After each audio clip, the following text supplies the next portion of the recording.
मंडळी, पुरणपोळी, श्रीखंड किंवा बासुंदीचं नाव काढलं तरी तोंडाला पाणी सुटतं ना. पण मधुमेह असल्यावर या सगळ्यावर नुसतं पाणी सोडावं लागतं. गोड खाण्याची इच्छा दाबून ठेवावी लागते.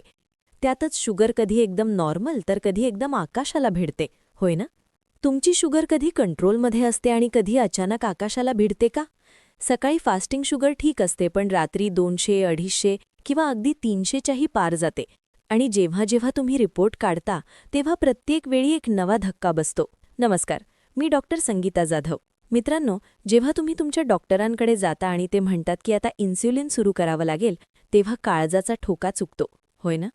जर तुम्हाला किंवा तुमच्या घरात कोणाला मधुमेह असेल तर हे नक्की जाणून घ्या की याला नियंत्रणात ठेवण्यासाठी औषधं तर गरजेची आहेतच, पण जर तुम्हाला एक पाऊल पुढे टाकून निसर्गाच्या मदतीने यावर मात करायची असेल तर हे एक छोटंसं पाऊल शुगर विरुद्धच्या या लढाईत तुमची खूप मोठी मदत करू शकतं.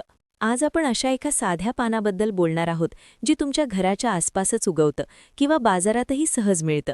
आणि या पानाची ताकद न विज्ञान नाकारू शकतं ना आयुर्वेद. मंडळी, माझ्या प्रॅक्टिसमध्ये मी अशा अनेक पेशंट्सना भेटली आहे ज्यांनी सगळे उपाय करून पाहिले आहेत. प्रत्येक औषध, प्रत्येक घरगुती उपाय आणि प्रत्येक डाएट, तरीही त्यांची शुगर कंट्रोलमध्ये येत नाही. अशाच पेशंट्सपैकी एक होते श्री प्रकाश अरोरा. 52 वर्षांचे एक निवृत्त शिक्षक. ते रोज सकाळी लवकर उठायचे, अर्धा तास मॉर्निंग वॉकही करायचे आणि वेळेवर औषधही घ्यायचे. पण तरीही जेव्हा त्यांनी फास्टिंग शुगर तपासली तेव्हा ती 180 आली. आणि हे पाहून त्यांचा चेहरा पार कोमेजून गेला, पांढरा पडला. आणि मग ते वाक्य आलं जे कोणत्याही डायबिटीसच्या पेशंटला कधीही ऐकू इच्छित नाही: इन्स्युलिन घ्यावं लागेल. इथूनच सुरू झाला त्यांचा एक नवा प्रवास, अशा एका उपायाच्या दिशेने ज्याचं नाव त्यांनी आधी फक्त आयुर्वेदाच्या ग्रंथांमध्येच ऐकलं होतं. एक असं पान जे साखरेची चवही मिटवून टाकतं आणि इन्स्युलिनची गरजही कमी करू शकतं. अशक्य वाटतंय ना? पण ही फक्त एक गोष्ट नाहीये, हे एक वास्तव आहे. आणि असं एक नाही तर चक्क 3-3 पानं आहेत ज्यांना विज्ञानही मानतं आणि आयुर्वेदही.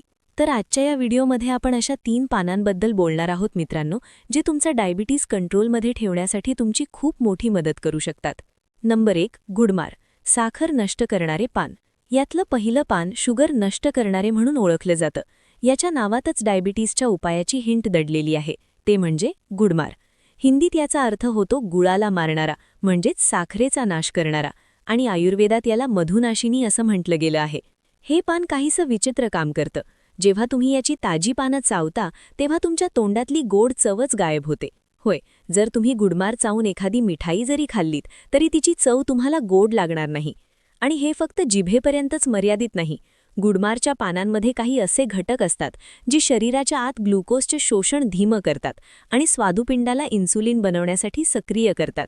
महत्त्वाची सूचना मित्रांनो, जर या व्हिडिओमधून तुम्हाला खरंच काहीतरी नवीन शिकायला मिळालं असेल आणि तुम्हाला वाटत असेल की ही माहिती तुमच्यासाठी मोलाची आहे, तर मला अप्रिशिएट करण्यासाठी तुम्ही चॅनलची मेंबरशिप घेऊन सपोर्ट करू शकता.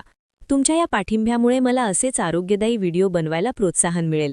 नंबर 2, कढीपत्ता, औषधी गुणधर्मांनी युक्त. तर दुसरं पान आहे कढीपत्ता. होय, तोच कढीपत्ता जो आपण वरण आमटीत किंवा फोडणीसाठी नेहमी वापरतो. पण तुम्हाला माहिती आहे का की हे छोटंसं पान तुमची शुगर कंट्रोल करण्याची ताकद खूप पटींनी वाढवू शकतं? लोक कढीपत्त्याला फक्त चव आणणारा घटक समजून वापरतात, पण आयुर्वेद सांगतो की हे एक पोषक अन्न आहे. म्हणजे अशी गोष्ट जी खाण्यासोबतच शरीराला आतून बरे करण्याचं कामही करते. आयुर्वेद सांगतो की यामुळे तुमचं पचन सुधारू शकतं, हे तुमच्या लिव्हरला स्वच्छ करतं आणि पोटातील अग्नी मजबूत करतं.